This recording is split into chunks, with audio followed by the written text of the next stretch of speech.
Welcome to A Fork in Time, the alternate history podcast.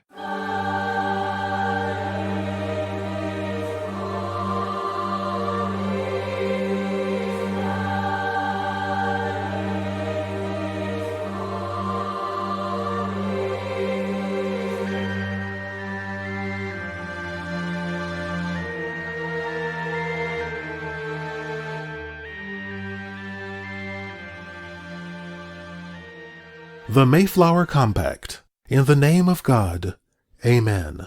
We, whose names are underwritten, the loyal subjects of our dread sovereign Lord King James, by the grace of God, of Great Britain, France, and Ireland, King, Defender of the Faith, etc., having undertaken, for the glory of God and advancements of the Christian faith and honor of our King and country, a voyage to plant the first colony in the northern parts of Virginia, do by these presents, solemnly and mutually, in the presence of God and one another, covenant and combine ourselves together into a civil body politic, for our better ordering and preservation and furtherance of the ends aforesaid, and by virtue hereof to enact, constitute, and frame such just and equal laws, ordinances, acts, constitutions, and offices from time to time, as shall be thought most meet and convenient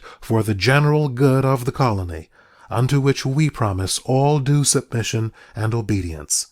In witness whereof, we have hereunto subscribed our names at Cape Cod, the 11th of November, in the year of the reign of our sovereign Lord King James, of England, France, and Ireland, the 18th, and of Scotland, the 54th, in the year of our Lord, 1620. The audio that you heard read just there, courtesy of Timeless Reader 1 on YouTube, is of course the text of the Mayflower Compact from 1620, and thought that the actual text of the document, especially so eloquently and simply read, would be a good way to start our episode here today on A Fork in Time, the Alternate History Podcast. Don sitting in the host chair today, and as you might have guessed, our topic today is going to center around a document that was executed in November of 1620 that is known as the Mayflower Compact. And our historical what if today is going to center around what if there had not been a Mayflower Compact. And we'll see how it's relevant not only to being a foundational document in American history, but conceptually the type of document that it is also unique in introducing something that is new into Western democratic thought. And so today on A Fork in Time, we'll pick this back up after the break. We will look at the historical what if of what if there had not been a Mayflower Compact. Talk to you soon. Here's Don. And Alexis. Taking just a quick break from the podcast today to tell you about, again, something that is relatively new for us. So what is this new exciting thing that we're sort of pumped about? Merchandise. Merchandise. We're a podcast. They can have those. They can have items. Wow, this opens up a whole new world of possibilities. And so what we're referring to here is the fact that you may have been craving, absolutely craving, wondering how in the world you could get your hands on what? Maybe a Fork in Time T-shirt. Or coffee mug. Yeah, coffee mug is a big thing for me. Or maybe even a cell phone cover or a tote bag or any of the other types of things there. The good news is now you're able to do that. And we found a way to do that that works well for us, and we think that will work well for you. So one of the folks that we partnered with is TeePublic. And TeePublic is actually a place for designers to sort of post things that are graphical or art-oriented. I got this idea from another podcast that does this. So we're able to have our logo as an option that you can then put on the various TeePublic apparel. Mm-hmm. So Alexis, how does it work if you go to our website and click on the link that says get some logoed stuff? So when you click on that link, it'll take you to the TeePublic site, and you can pick from several different options, which we kind of mentioned. There are other ones too, so you can really pick what you want with our logo on it. And then when you purchase that, we actually get a little help. Yeah, it's not a lot. This is not going to be I'm not retiring on our TeePublic income ever. But it does offset a little bit of the cost of the show. But more importantly, it's a way of doing this where we don't have a lot of upfront cost in terms of printing, 1,000 T-shirts, because that's the way you get the best rate. So it's just a good way of doing that, taking advantage of the mechanism that TeePublic has in place. So if you enjoy the show and you want to rep the show to those around you, you now have a way to do that through logo apparel and items and all kinds of other stuff. And you can find how to get there by going through the website. So one more time, what is our website address, Lex? That is aforkintimepodcast.com. You can use that merchandise, and also it'll help you start a conversation with somebody about the podcast, too. Hey, there's an idea. So we hope that you do. Thanks. Welcome back to A Fork in Time, the Alternate History Podcast. Don's sitting in the host chair today and flying the What If machine solo. And today's topic is sort of relevant to the fact that we are celebrating Independence Day, or the period of time here of Independence Day in the United States. And so I thought we would take a look today at maybe one of the more obscure documents in American political history, but a very important document. So we're going to take a look today at a historical what if that centers around the Mayflower Compact. To sort of put things into place, it's important to understand what is the Mayflower, why does there need to be a compact, and what is this document all about? How did it come to be? Just taking you back a little bit, remembering that back in 1620, a group of settlers had come to the New World, commonly referred to as pilgrims. They had sailed from England to settle in the new British colonies in the Americas. And in fact, they had contracted to come. They were religious and political separatists from England to settle in the territory that had been granted under the charter by King James, that was in the territory that was known as Virginia. So they had contracted with the Virginia Company under the charter that had been issued, which was the charter from the king, to settle in the New World in Virginia. However, as things would have it be, in the course of their voyage across the Atlantic, they found themselves not landing in the territory of the Virginia colony or the Virginia charter area, but instead landing initially on Cape Cod in the area that we would know today in modern-day Massachusetts. And so this created something of a problem or something of a dilemma for those who had come, in the sense that they had not landed where they had expected to land, and as a result they were not going to be functioning as individuals in terms of how their political organization would work, because they were not going to be settling in the area where they originally planned to settle and underneath the charter which had been granted by the king. The Virginia Company was a private charter that had been granted, but of course all of the charters had the approval of the English monarchs. So having the monarch's approval also meant that you were subject to, and it was clearly understood, what your rights as well as your obligations were in the territory that would come to be known as Virginia. However, in where they were landing, what we now know as modern-day Massachusetts, and this is before the founding of the Massachusetts Bay Colony, this created an interesting situation. They were not going to be landing and settling where they had planned to, and again, under the document and under the understanding, under the charter that they had planned to. So how were they going to govern themselves? And so this led to the group of those who had come, who were there to actually gather together, and there had been 102 passengers on the Mayflower, 50 men, 19 women, and 33 young adults and children, only 41 of which were religious separatists. And so this was a diverse group that had come over. And of course, landing in Virginia, that was expected, that they didn't necessarily need to all be of the one same mind or the one same idea about both how they would practice their religion and how the local government would work. They were going to be subject to the Virginia regulations. Now landing in Massachusetts, with them being of different backgrounds, having different interests, and in some ways having different thoughts about how this should work, they came together and they actually drafted the document that you heard read. And so that came to be known as the Mayflower Compact, and it came to be the governing document under which the young, newly formed colony, the settlers that were there, would function, and how they would govern, to some degree govern themselves, but as you heard certainly in the text that was there, that they were doing that under, and they clearly acknowledged King James. So they were still not declaring themselves obviously independent of the king that was in England, but they were clearly recognizing that they needed to form an understanding of how their government would work. So today we're going to talk a little bit about why the document is important by looking at what the historical what if of not having the Mayflower Compact would be.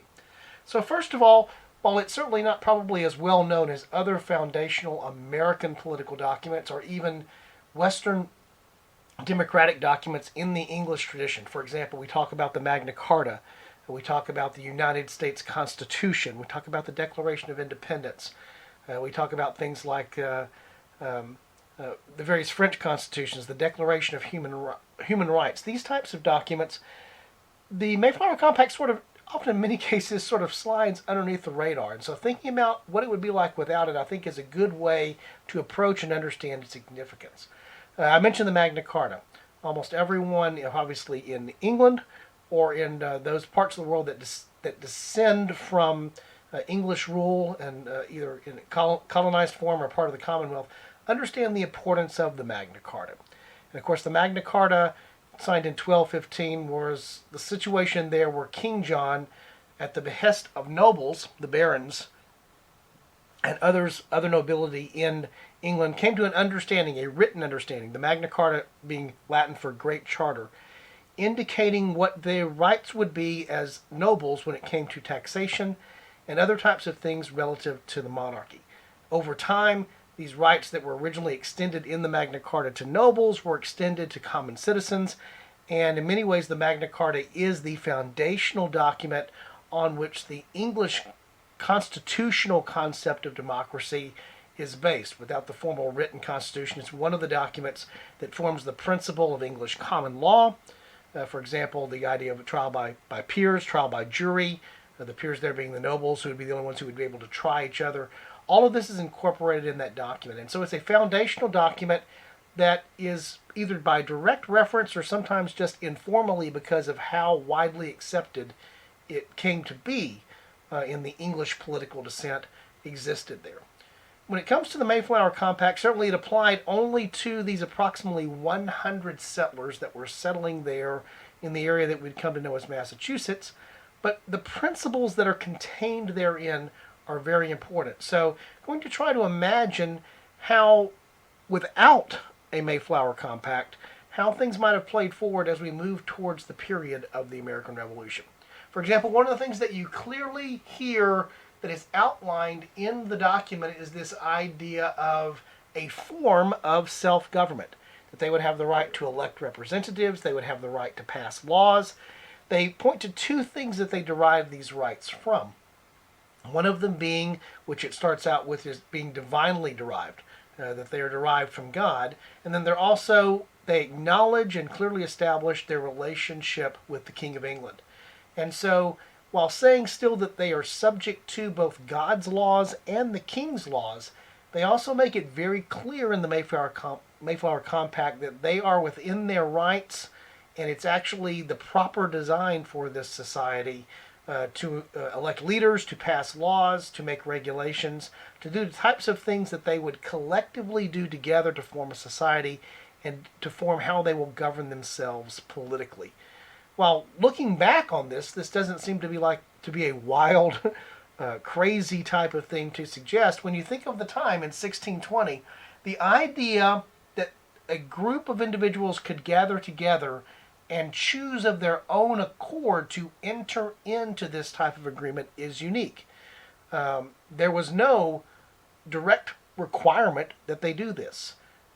They felt the need to do it because, again, landing outside the jurisdiction of the original charter and the original understanding upon which they were going to be settling the colony, to many suggested that they needed to have something in place so that there was a clear understanding, and so that there literally wasn't just a survival of the fittest or a whoever is the strongest will choose and decide what is going to happen. They actually chose to enter into a voluntary understanding with each other. And when you recognize the unique aspect there that less than half, a minority of the 100, were actually the religious separatists that we commonly refer to as the Pilgrims, the fact that they contain actually also in this document the understanding that there would be strangers. And by strangers, they clearly meant those that would not practice religion in exactly the same way that they would, those that would be more loyal to the Church of England and its form of practice at the time, recognizing their rights to still exist within the colony, to still have representation within the colony, is also an important thing. So you have sort of two very bedrock fundamental principles of democracy, particularly American democracy, that find themselves in the expression of this very brief document, the Mayflower Compact. One of those being the right of a degree of self-determination and self-rule, and then the concept of a form of religious liberty and the ability to practice religion openly and freely, regardless of whether that is what the majority wanted to practice. Probably a very eloquent and correct summation of that can be found in Rebecca Fraser's book, The Mayflower, The Families, the Voyage, and the Founding of America, where she says, quote, Plymouth Colony was the first experiment in consensual government in Western history between individuals with one another and not with a monarch. So, as she's indicating there, while the monarch was referenced, and they certainly were not declaring themselves independent of the authority of King James, it is very clear from the words in the document that the consent to these laws came as a result of a mutual agreement. It came as the result of the consent of the governed. In fact, it would be later that in 1802, speaking at Plymouth, the location where the colony eventually ends up, that John Quincy Adams, who was not president at the time but would become president later, actually said when he was underscoring the importance of the agreement that was signed there on the Mayflower about 180 years earlier, said that, quote, perhaps the only instance in human history of that positive, original social compact where speculative philosophers have imagined as the only legitimate source of government.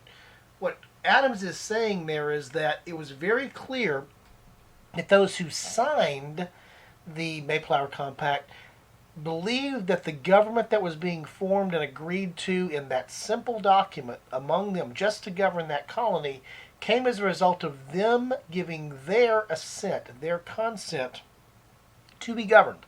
They believed that that was derived, as is clearly stated, part of this because of their religious beliefs, from God, while still acknowledging the monarch. So without the Mayflower Compact, it's maybe a little bit more difficult to imagine where, as we draw towards the American Revolution, the American Revolutionary Founding Fathers would have gone to look for something that represented in a documentary fashion the concept that they were trying to bring forth at that time, which was the idea of exactly that, consent of the governed. They didn't have to go far, though. They could actually go back into their own colonial history. In the case of those that were now representing Massachusetts, could go back directly to the territory that they came from. And they could reference the fact that there were those who had come that had become part of the colonies, that were the American colonies, who had formed and agreed to, in this case through the Mayflower Compact, the idea of consent of the governed. And so when looking for an example of that, they didn't have to go far. They went back some ways in history. Again, going back approximately at that point 150 years, goes back away about 130 years, I guess actually 130 to 140 years is going back. But they didn't have to go back far geographically, and they didn't have to go back far in terms of their cultural memory or what had become the way that society had formed in the American colonies. So if there is no Mayflower Compact for the American Founding Fathers to look to when they're declaring their independence, they don't have the same type of foundation to build the concept of the Declaration of Independence on, which of course also clearly states the other concept that's contained within the Mayflower Compact, the idea that the rights are God-given, God-granted rights.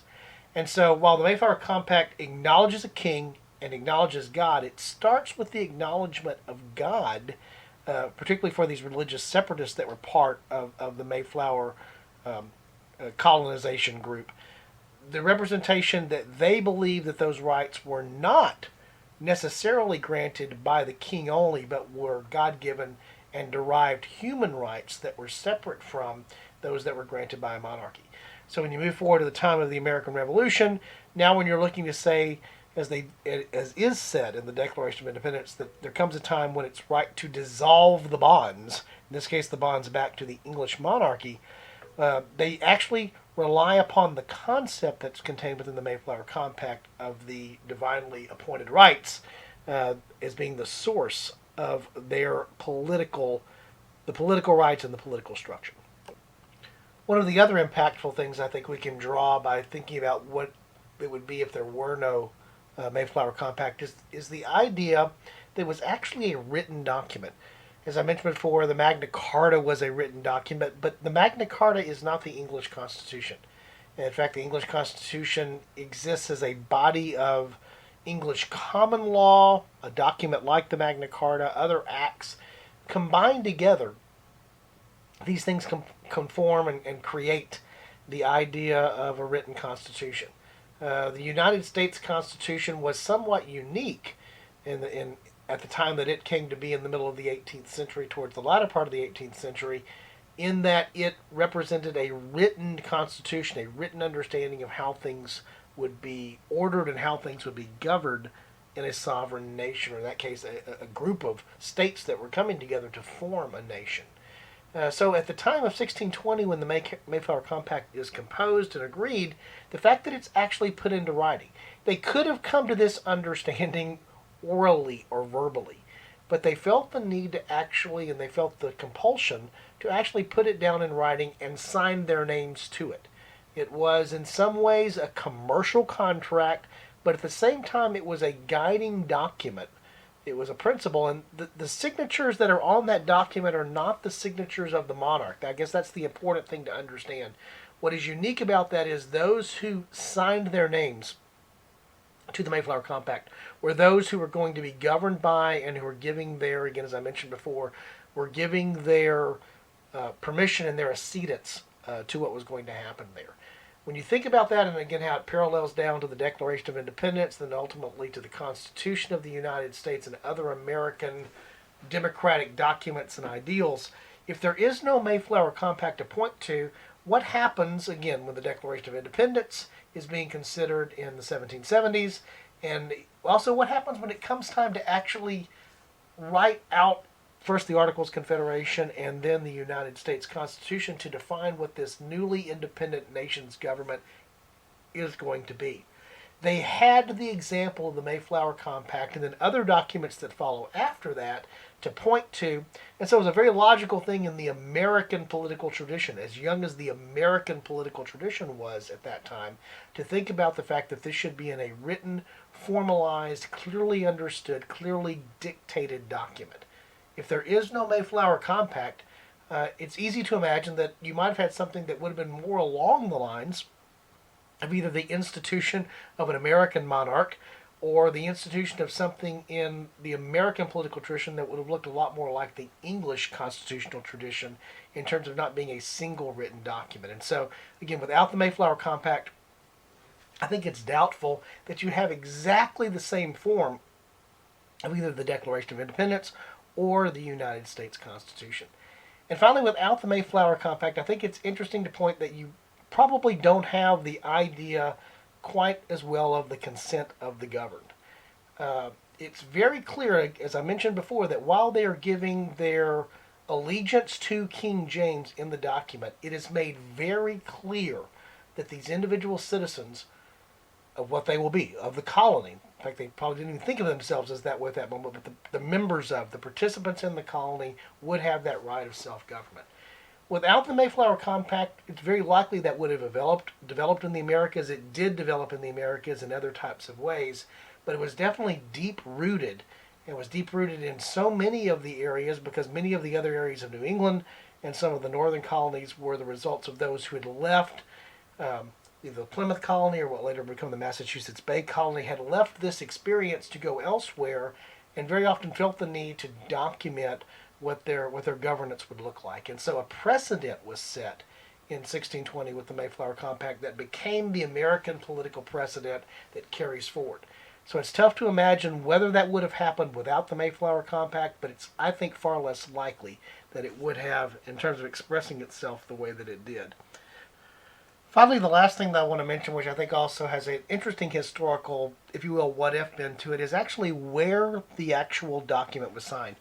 We called it the Mayflower Compact. Those who participated in its formation, its writing, and executed it didn't call it the Mayflower Compact. We call it that because it was actually executed on board the ship, on board the Mayflower itself. The document was entitled Agreement Between the Settlers of New Plymouth, which was going to be the name of the colony. We call it the Mayflower Compact because the compact was made, the document was drafted while they were still on the ship. actually before they had landed and started building the colony, building the settlement, it actually took place on the vessel itself with an understanding of, before we actually enter into this endeavor, what's it going to be. I think that's also an interesting what if to consider, in the sense that it also was unique as a document in contemplating the need, in this case almost theoretically, almost philosophically, to establish what something was going to be before it was actually in existence. This wasn't because they had tried to govern themselves, or they had tried to live peacefully for a couple of months and had come into conflict, and then as a result of that needed to have a settlement and thus drafted a document about what would happen.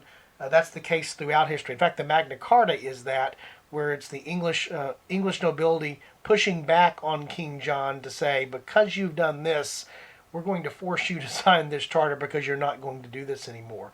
It was a reactionary document. The unique thing about the Mayflower Compact is that it was not a reactionary document, it was a proactive document.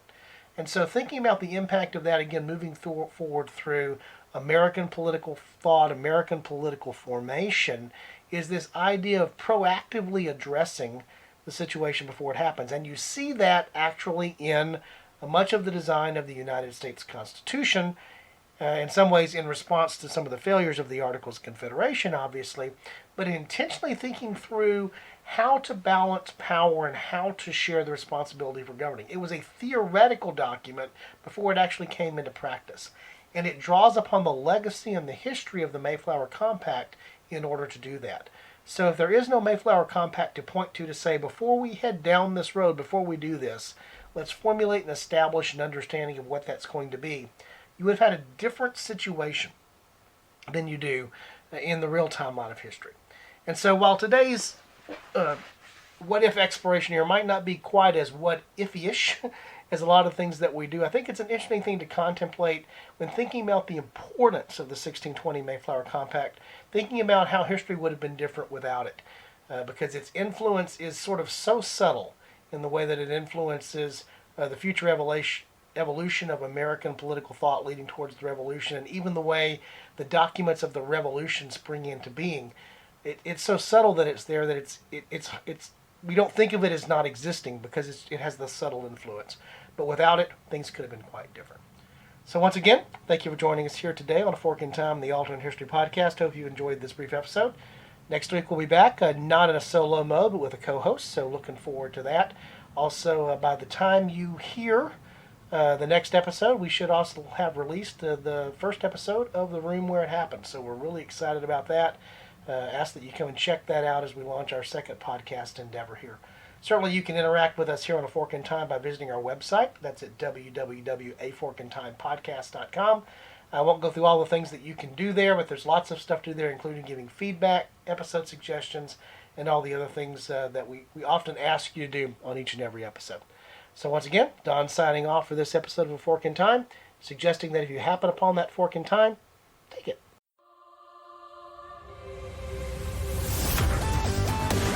Thanks for listening to A Fork in Time, the Alternate History Podcast. Learn more and provide feedback by visiting our website at www.aforkintimepodcast.com. Connect to us on Facebook at facebook.com/aforkintime, or follow us on Twitter at AFIT Podcast. If you want to support the show financially, visit our Patreon page at patreon.com/aforkintime. We hope you will join us next time.